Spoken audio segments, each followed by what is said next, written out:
Bienvenidos a Color al Aire, tu punto de encuentro con la innovación, liderazgo y sustentabilidad. Conoce de voz de expertos las últimas tendencias en el sector industrial de Latinoamérica y el mundo. Color al Aire es presentado por PPG, líder mundial en pinturas, recubrimientos y materiales especializados. Les damos la bienvenida a un episodio más de Color al Aire, el podcast que trae para ustedes información sobre la industria, sobre recubrimientos y cómo es que PPG está en nuestro día a día.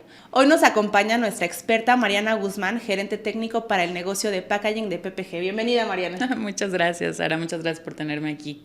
Súper, pues, ¿qué es un mito? Al final de cuentas, la humanidad está rodeada de creencias e ideas que se transmiten de generación en generación a través de la cultura, no siempre basados en información científica o en hechos comprobables, sino porque alguien pensó que así era y se esparció por el mundo, ¿no? Lo que queremos a través de este tipo de contenidos, de este podcast y también si nos siguen con nuestro programa de webinars que también están y los pueden encontrar en YouTube, pues verán información fidedigna, comprobable que compartimos con ustedes para que la información que tengamos a la mano sobre el tema industrial siempre sea súper asertiva. Mariana, para empezar con el podcast, cuéntanos un poco de ti, cuánto llevas en PPG, qué estudiaste y cómo es que te metiste al tema de recubrimientos y de la industria. Con gusto. Mira, yo soy ingeniera química, estoy trabajando en PPG desde los últimos 8 años, pero se han ido rapidísimo. Y recientemente estoy tomando la función como encargada de laboratorio, pero estuve los primeros 7 años de mi carrera en PPG en el campo dando atención a clientes. Entonces, digamos que tengo las dos perspectivas, desde el punto de vista de la manufactura internamente, qué es lo que busca PPG, pero también la perspectiva del cliente. Me enorgullece mucho decir que también traigo la voz del cliente, traigo la voz de nuestros clientes que realmente qué es lo que necesitan, ¿no? Entonces, pues eso soy yo aquí en PPG. Y eso está increíble porque con eso podemos estar totalmente seguros que romper estos mitos no viene otra vez de algo sacado de la manga, sino a través de una persona que es experta y que hoy está a cargo de todo el equipo de investigación y desarrollo de los recubrimientos que están específicamente diseñados para este tipo de envases, ¿no? Entonces, preguntamos a nuestra comunidad cuáles son los principales mitos que están alrededor del tema. Recuerden, envases, latas que contienen alimentos y bebidas. Entonces, Mariana, vamos a ir por cada uno de ellos y nos vas a ir dando tu punto de vista y más allá de eso, el insight técnico y científico que hay del tema, ¿no? Muy bien. El mito número 1, ¿el aluminio de las latas se podría pasar a las bebidas? Ok, la respuesta simple a eso es no se podría pasar, pero realmente no se podría pasar porque todas las latas que están diseñadas para contener un alimento o una bebida tienen en mente el tener un recubrimiento de barrera. Entonces, ese recubrimiento de barrera o recubrimiento interior justamente lo que hace es impedir que haya contacto entre el metal y el producto que estamos envasando y por consiguiente estamos evitando que haga alguna fuga o que se pase algún contaminante entre sí, ¿no? Ok. Me imagino que la tecnología que desarrolla PPG está totalmente avalada y tiene diferentes pruebas para poder estar en contacto con el humano. Sí, por supuesto. PPG la verdad es que ya con todos los años de experiencia y con tanta impacto que tenemos a nivel global para este tipo de recubrimientos, cuenta con una serie de pruebas que justamente lo que hacen es corroborar que el recubrimiento está diseñado conforme a los requerimientos del mercado, a los requerimientos de nuestro cliente para poder impedir y satisfacer estas necesidades. Excelente, súper. El mito número 2 es, ¿las latas contaminan más que otro tipo de envases? Es una pregunta interesante. Mira, los envases metálicos digamos que son muy nobles en tema de reciclaje. Entonces, lo que te puedo decir sobre eso es que, por ejemplo, tomando como referencia el aluminio es muy noble, el reciclaje es muy sencillo, el reciclaje del aluminio. Entonces, puede ser infinito el reciclaje del aluminio, es decir, tú inicias con un lote de aluminio virgen y ese lote se puede seguir reciclando innumerables veces. Lo segundo es que solo requieres un 5% de la energía que requieres para hacer un material virgen o un aluminio virgen para hacer un aluminio reciclado. Entonces, 5% de la energía es un ahorro impresionante. Y lo tercero es que 75% del aluminio que consumimos es aluminio reciclado. Entonces, realmente tenemos ahí una oportunidad todavía de mejora, que es solo el 75% de reciclado, pero es un porcentaje realmente elevado considerando el tipo de envase que es. Y es muy importante tener estos números en cuenta, porque si estamos hablando de 95% de reducción del uso de energía de un envase reciclado versus uno totalmente desde cero, pues es muy impactante, es muy importante. Sobre todo en estos tiempos donde vemos que el cambio climático ya está aquí. Antes siento que se veía como, pues de aquí a que llega, en algún momento se veía como una teoría, pero no, desde hace muchísimos años estamos viviendo los efectos, los estragos de todo este cambio climático, y queda en nosotros como usuarios y como consumidores también hacer mucha conciencia del tema, y si lo podemos hacer en nuestra vida diaria, el tema de reciclaje, pues qué mejor, ¿no? Por supuesto, y mira, ahí te complemento un poquito. Dentro de lo que vemos en el mercado hay una gran tendencia por migrar los envases a justamente envases metálicos. Y por ejemplo, tenemos a un actor muy conocido que es Jason Momoa, que él está impulsando una marca de agua enlatada con aluminio reciclado que se llama Mananalu Water, que viene de una palabra en hawaiano que significa agua pura. Y justamente el tener este tipo de referentes dentro del mercado que tienen tanto alcance, sobre todo en las generaciones más jóvenes que todavía pueden hacer un impacto, nos permiten realmente entrar en conciencia y ver que como sociedad sí estamos buscando hacer esos cambios de manera efectiva y ahora. Sería muy importante que quienes nos están viendo, nos están escuchando, en los comentarios nos cuenten qué otras marcas conocen que están generando tendencia ahora en este nuevo tipo de envases, ¿no? De bebidas que antes solamente se veían en cualquier otro tipo de empaque. Hoy los tenemos a disposición en latas, déjenoslo ahí y lo compartimos con el resto de la comunidad pepejiana que escucha Color al Aire. Muy bien, ¿cuál es la gestión correcta, Mariana, para que estas latas se puedan reciclar? Platicamos un poco en el episodio con la Canafem, que si no lo han escuchado los invitamos a que lo escuchen, pero quienes no, y para los nuevos en Color al Aire, ¿cuál es la manera correcta de gestionar el reciclaje de las latas? Ya sé, mira, justamente ahorita que estamos hablando de mitos, uno de los mitos es que el reciclaje justamente es complejo, ¿no? Que nos cuesta mucho. Pero en el caso de los metales es muy sencillo, es realmente muy, muy fácil el poder llevar a cabo un reciclaje. ¿Qué se requiere por parte del consumidor? Únicamente el compromiso por separar el envase metálico del resto de los residuos. Entonces, no sé si tú conoces el proceso de reciclado de aluminio. Básicamente es un proceso que tarda 60 días aproximadamente, según los últimos estudios que tenemos. Y lo único que necesitas es tener el aluminio separado, poderlo triturar, es decir, pasarlo a partes muy pequeñas, para poder llevarlo a una fundición que es alrededor de 750 grados centígrados, y a partir de eso ya formas nuevas láminas de aluminio. Entonces eso te permite ya tener aluminio 100% reciclado, que no pierde propiedades en ningún momento, que la calidad se mantiene, y entonces realmente por parte del consumidor es absolutamente nada el esfuerzo que necesitamos realmente por hacerlo, ¿no? ¿Requiero lavar la lata antes de separarla o puedo echar la lata directamente a ese contenedor por separado? La podrías echar directamente. Yo te aseguro que los centros de reciclaje te agradecerán que la abres, porque realmente por el proceso de fundición no hay absolutamente nada que se mantenga. Es decir, si tiene algún residuo durante ese proceso se va a eliminar, pero sí el que podamos simplemente hacer un enjuague superficial de la lata, pues ayudará a que no haya olores, sobre todo, ¿no?, dentro de los desperdicios.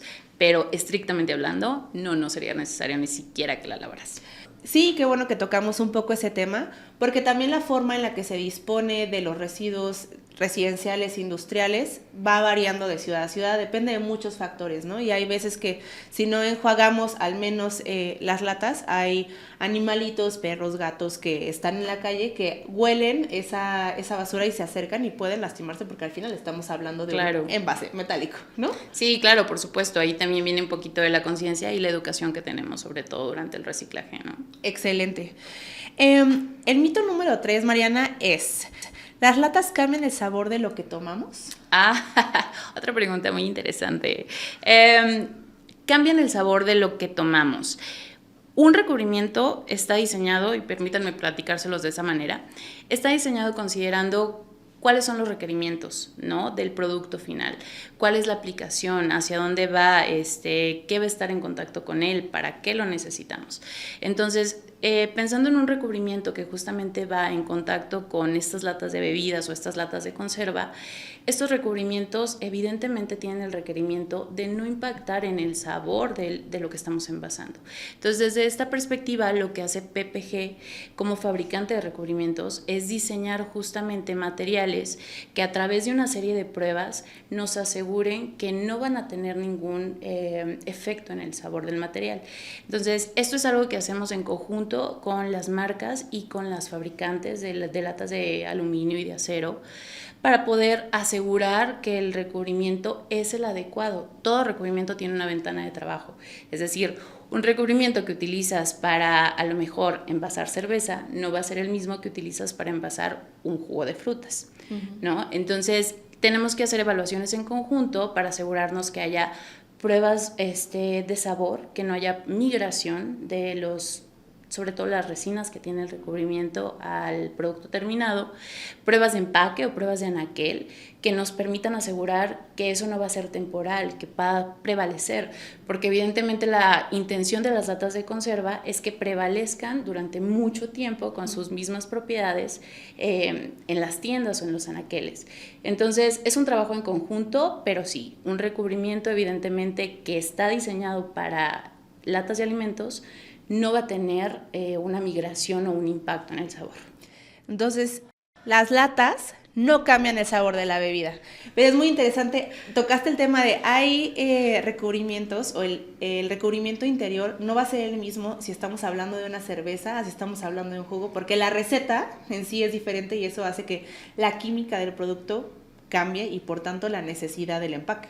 Claro, ¿y por qué tenemos que trabajar en conjunto? Porque yo conozco la receta de mi recubrimiento, pero yo no conozco la receta tal cual de lo que estamos envasando, ni conozco todo el proceso de lo que es la fabricación de la lata, es decir, de dónde compran el acero, de dónde compran el aluminio, cómo lo manipulan. Entonces, por eso que este tipo de desarrollos necesitan una integración de todas las fuentes que están participando en la manufactura. Y qué bueno tener expertos como tú que nos platicabas que pasaste varios años del lado de los clientes y de los usuarios, entendiendo esas necesidades y ahora llevarlo, trasladarlo a la parte de investigación y desarrollo y formulación, pues es un mix perfecto. Sí, es un buen puente ahí de conocimientos. Exactamente. Mariana, el mito número 4. La comida enlatada tiene menos nutrientes que la fresca, porque pues mira, en estos tiempos donde uno anda por todos lados y trata de mantener una alimentación sana, a veces es mucho más fácil, sencillo, práctico tener tu latita tal vez de atún con verduras y llegas a la casa, lo mixeas, pero pues te queda la duda de, ¿me estaré nutriendo? ¿Qué tal si en vez de eso podría ser otra cosa? No sé, te empieza a generar como dudas y queremos resolver este mito. Sí, claro, mira, no necesariamente un alimento que esté enlatado pierde nutrientes, ¿no? Depende mucho de cómo se maneje, por supuesto, que tenga el proceso correcto, pero te puedo decir, por ejemplo, que productos como el atún, el salmón, la sardina, que son muy populares y de consumo en conserva, no pierden propiedades como aceites esenciales o omega 3. Entonces, pues este es un mito totalmente. Y hay otros alimentos, por ejemplo las verduras, que por el contrario se benefician de estar en conserva. Entonces, no sé qué tanto conozcan ahí cómo se da el proceso o la manufactura de las latas de conserva, pero las latas de conserva llevan una esterilización o una cocción. Entonces, lo que pasa con estas latas es que una vez que tú las llenas, pasan nuevamente por temperatura durante un tiempo prolongado y la intención de ese proceso es, una, eliminar bacterias, patógenos y demás que puedan estar en el alimento por la misma manipulación de la fábrica, y dos, pueden también darles esa cocción adicional a los alimentos que estamos empacando. Entonces, en el caso de los vegetales que tienen fibra, justamente esta esterilización o este proceso de cocción que llevan todas las latas de conserva, lo que hacen es que reblandecen la fibra y entonces cuando tú los consumes es más fácil para tu organismo que lo acepte, que lo adapte, que lo digiera. Entonces, no necesariamente un alimento que está conservado es un alimento que tiene menos nutrientes. Eso me da mucha paz, porque en la búsqueda de esta practicidad que te digo, sí soy muy fan de comprar latas de verduras y lo que decías, el salmón ahora en conserva también me parece lo máximo. Qué maravilla. Entonces, que bueno, me das paz y creo que también a todos los que están escuchando este episodio. El mito número 5 ¿es necesario lavar las latas para que se pueda reciclar? Platicamos un poquito de eso, pero quisiera como que volviéramos al tema de la correcta separación. Tú en tu caso, en tu casa, ¿tienes un bote adicional para las latas? ¿Tú además que te dedicas totalmente a esto? Sí, porque además tengo la camiseta superpuesta, entonces yo siempre voy por el pasillo de latas y de conservas viendo qué hay nuevo, qué puedo comprar. Me encanta andar buscando ese tipo de cosas en el súper, es como de mis actividades favoritas. Entonces sí, por supuesto, y la generación, por supuesto, de latas de conserva que descarto en mi casa es altísima. Y la realidad es que mantenerlo es muy fácil, porque yo lo que hago es que tengo un contenedor que está simplemente separado en donde voy colocando todas las latas que voy desechando, ¿no? Entonces lo que yo hago es nada más, hago un pequeño enjuague, quito la etiqueta, nuevamente la etiqueta incluso la podríamos dejar, y coloco el envase dentro del contenedor reciclado y posteriormente ya lo llevo a un centro de reciclaje que está dentro de mi casa, ¿no? Que además entiendo que el mismo... tú seguramente conoces el nombre correcto, el cosito que tienen para abrir la lata. El abre fácil, sí, el anillo del abre fácil. El anillo del abre fácil. Ese se puede también como separar y hay algunas asociaciones, fundaciones que también lo reciben para hacer donativos u otro tipo de disposición.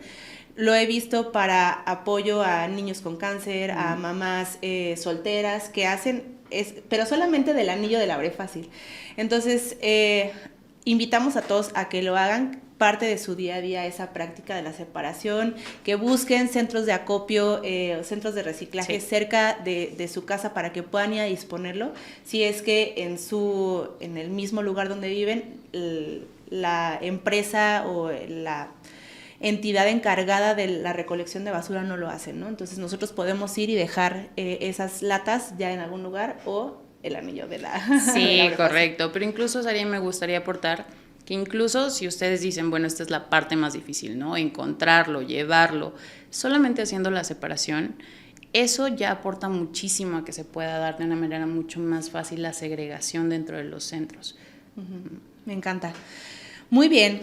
Mariana, ya rompimos estos 5 mitos que nos compartieron, pero quisiera entrar un poco más al papel que tienen los recubrimientos en las latas. Okay. O sea, ¿por qué hoy es tan importante tener un recubrimiento tanto por fuera como por dentro de la lata? Platicábamos por dentro para generar esta barrera entre el metal, el aluminio y la bebida, pero por fuera, ¿qué sucede? ¿Por qué también debe tener uno? Y también en la tapa, ¿no? En las que son por diferentes elementos que la componen.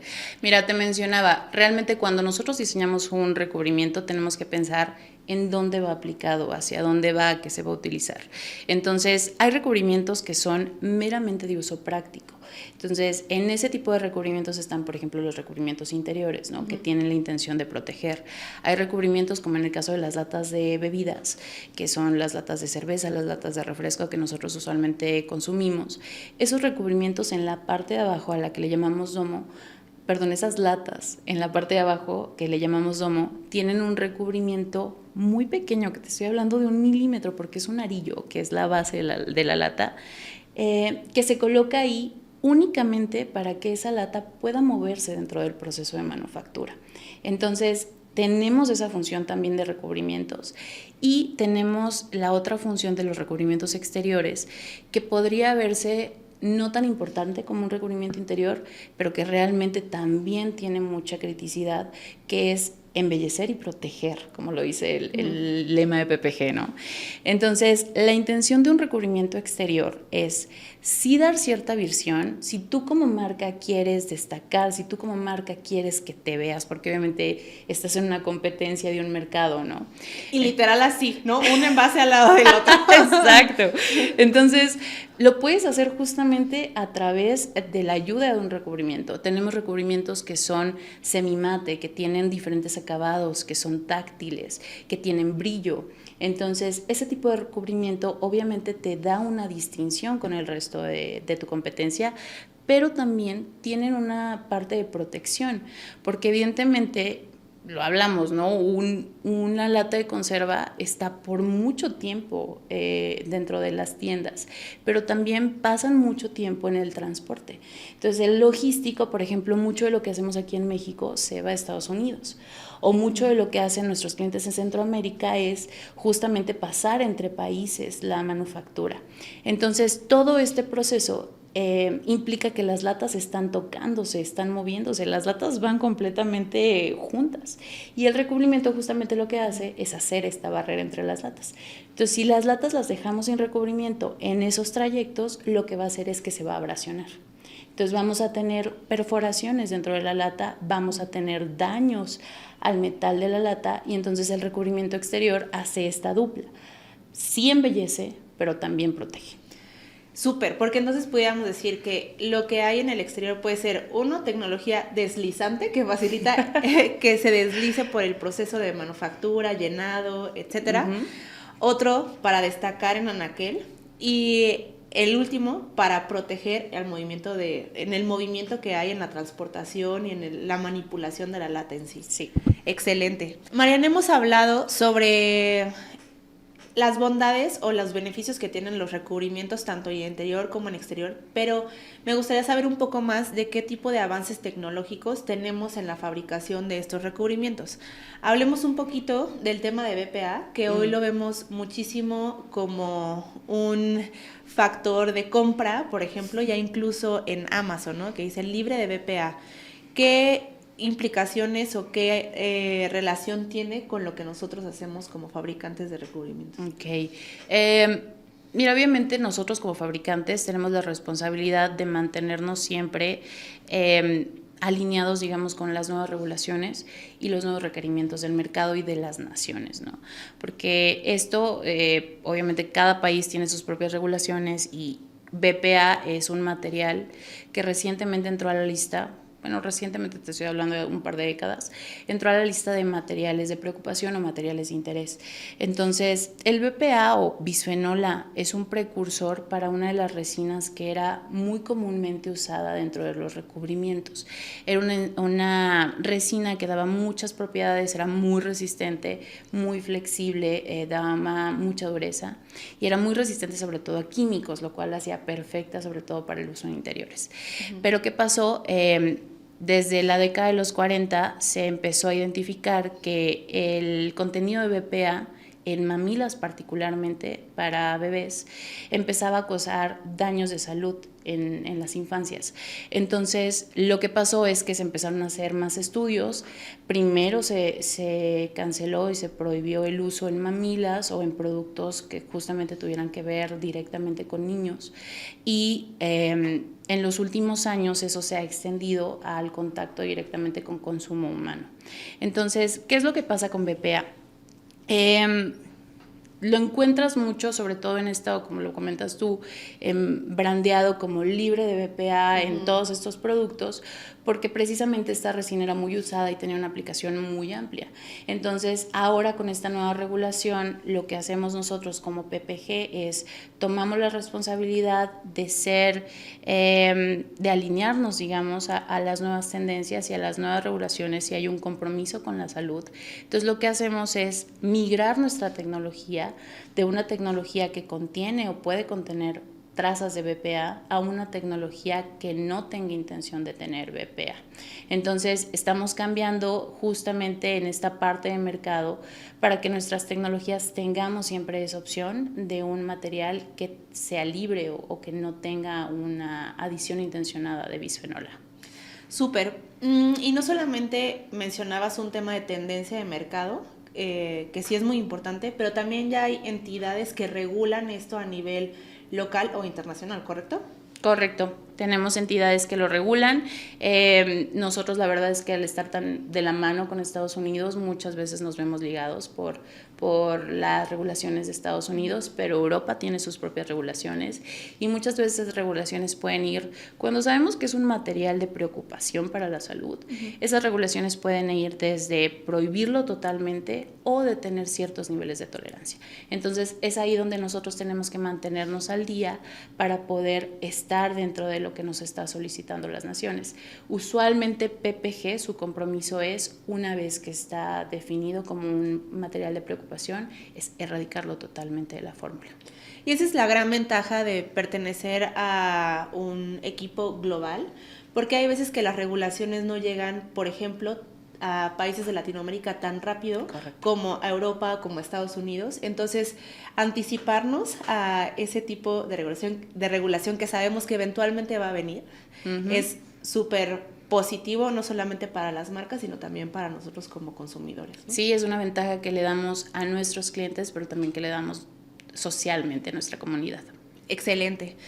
Mariana, para ir cerrando, me gustaría que pudieras darnos algunos consejos de qué productos podemos ir intercambiando en nuestro día a día para pasar de otro tipo de envases a latas y ser más responsables en este tema. Mira, yo estoy segura que si ustedes van al supermercado van a encontrar una versión en aluminio o en acero de todos los productos que utilizamos.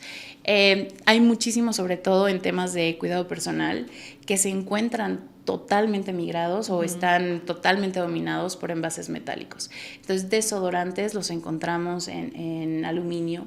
Tenemos también lo que son shampoos. Hay una tendencia recientemente en shampoos con envases reciclables también, entonces de aluminio reciclado que ellos pueden rellenar.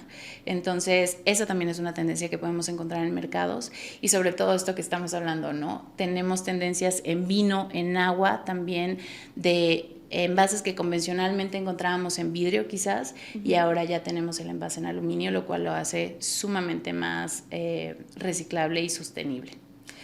Súper, porque sí hay que preferir algunos productos que están disponibles en varios tipos de empaque, pues siempre preferir las de metal, ¿no? Las de aluminio. Sí, en medida de lo posible. Y aquí algo que me gustaría reforzar es realmente el empoderamiento que nosotros tenemos como consumidores. Está en nuestra cancha el poder hacer esa elección. Entonces, si tú puedes hacer esa elección, tómala, porque realmente estás apostando por el futuro, no nada más de tu familia, de tus seres queridos, pero de nuestra sociedad. Y literal, está en nuestras manos. O sea, una lata cae perfectamente en nuestras manos. Sí. Entonces, hagamos lo que nos toca como sociedad. Mariana, para terminar este episodio, vamos a tener un ping pong de verdadero o falso. Okay. Es como también un examen para los que nos escucharon para saber si se cachó toda la información. Entonces, respuesta verdadero o falso, y ya si quieres, primero verdadero o falso y después te puedes explicar, ¿sale? Explayar. ¿Las latas tienen pintura solo por estética, verdadero o falso? Falso. Una lata, obviamente lo comentamos, está diseñada y tiene consideraciones de cuál es el requerimiento para su aplicación, entonces puede ser solo estética o estética y protección. Excelente. ¿El aluminio se puede reciclar infinitas veces, verdadero o falso? Con suma alegría, verdadero. Okay. Sin perder la calidad. Correcto, un aluminio, eso es bien importante mencionarlo, no demerita sus propiedades una vez que es reciclado. Excelente. Las bebidas ácidas como la gaseosa podrían corroer una lata sin pintura, ¿verdadero o falso? Verdadero, es por eso que están diseñadas las latas cuando son para empaque para tener un recubrimiento interior. Excelente. Si veo una lata abollada, ya no sirve, ¿verdadero o falso? No necesariamente, y aquí no es tan sencillo. Si una lata está sellada, debe estar en condiciones perfectas. Sin embargo, sí es bien importante ahí, si la vemos ya con hinchada, y está abollada, ahí es importante porque seguramente está indicándonos que ya tiene presencia de microorganismos. Porque puede ser que tenga una fisurita. Correcto. Donde entró ya algo. Correcto, del medio ambiente. pero no necesariamente si está abollada está en mal estado. Ok. Los invitamos a siempre revisar todas las condiciones de la lata, Correcto. pero podemos confirmar que hay recubrimientos que protegen incluso en caso de abollar. Exacto. Perfecto. Muy bien. Perfecto, Mariana. Pues mira, estamos muy contentos de que nos hayas acompañado en este episodio. Siempre es bueno desmitificar cosas. Los invitamos a seguirnos en todas nuestras redes sociales para seguirse enterando de este tipo de información. No nos queda más que agradecer que hayas estado aquí. No, muchísimas gracias a ustedes por el espacio. Me encanta este proyecto y haber sido parte de él. Excelente. Recuerden seguirnos en Facebook, en Instagram. También estamos en LinkedIn. Este episodio no solo lo encuentran en Spotify, también estamos en YouTube como PPG América Latina. Y nos escuchamos y nos vemos en el siguiente episodio. Color al Aire es presentado por PPG, líder mundial en pinturas, recubrimientos y materiales especializados.